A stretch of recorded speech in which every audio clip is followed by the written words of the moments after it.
Vipi? Seth Jacob hapa, na nimetamani leo kushare na wewe kitu kidogo hapa.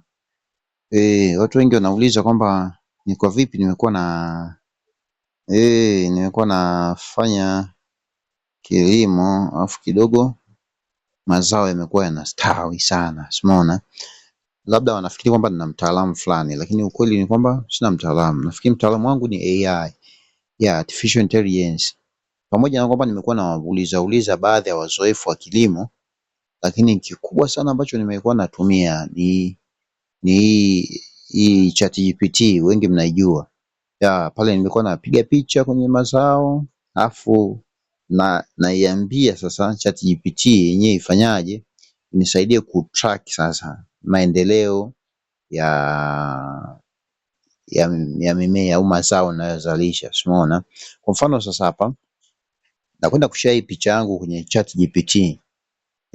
Hapa naenda kushare hii picha kwenye ChatGPT.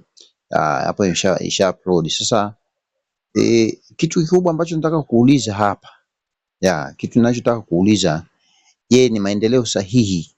Unaona, nataka kuuliza, je, nyanya hii ipo kwenye ukuaji sahihi? Ipo kwenye nyanya hii ambayo ni dhahabu F1 ipo kwenye ukuaji sahihi? Je, ipo kwenye ukuaji sahihi? Na upload hapo.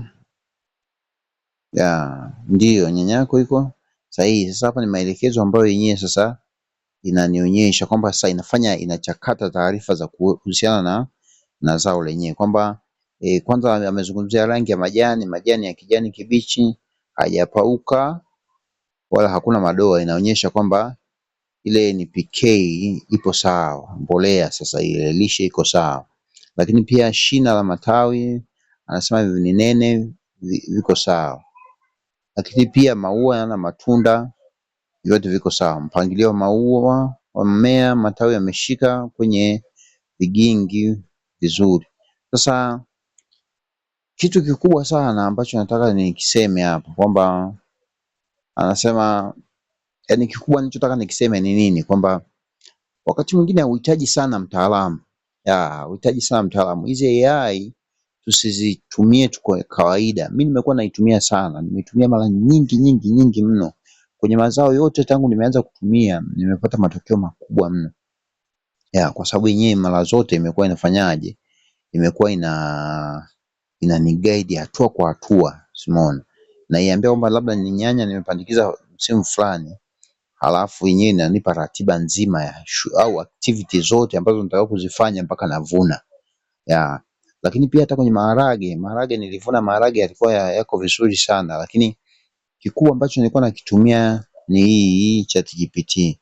Kwa mtu ambaye anafikiri kwamba anafeli kwa sababu hana taarifa sahihi, nafikiri atakuwa ameamua kujifelisha tu. Siku hizi dunia imeshakuwa rahisi. Akili mnemba imerahisisha maisha kwa kiwango kikubwa sana.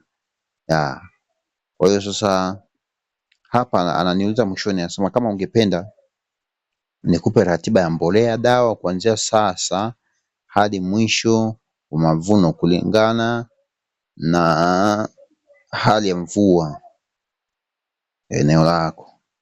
Sasa hapo manake sasa mimi ndo na respond kwamba naiambia ndio tu, yani simple tu. Kama napendelea basi nakuja kuniambia sawa. Ratiba kamili ya nyanya dhahabu F1, ratiba ya mbolea baada ya kutunga wiki ya sasa. Umeona? Yeye amekadiria kwamba amesema kwamba niweke mbolea ya Lalega kwenye hizo gramu, sasa nirudie kila baada ya wiki 2, alafu Kasham niweke foliars ya crop boost nimeshaitumia hiyo. Wiki ya 8 matunda yanakuwa na kuanza kuiva, niendelee na ya Lalega kipimo kile kile, lakini pia nitumie na foliar hasa zenye calcium na potassium, na sasa nisiongeze keni wala urea by then. Alafu kipindi cha mavuno ya Lalega kama kawaida na foliar zile ambazo zina calcium. ratiba ya dawa, ameshaniambia ni vitu kama hivyo. Kwa hiyo kila kitu unakipata hapo. Kwa hiyo hutakiwi tena kuanza kufikiria kwamba itakuwaje kwaje. Yaani hapa ukiamua hata kupangia tarehe kwamba dawa upige tarehe fulani, tarehe fulani, tarehe fulani, ni simple like that. Kwa hiyo kama unatamani kujua kuhusiana na kilimo, hii ChatGPT iko vizuri.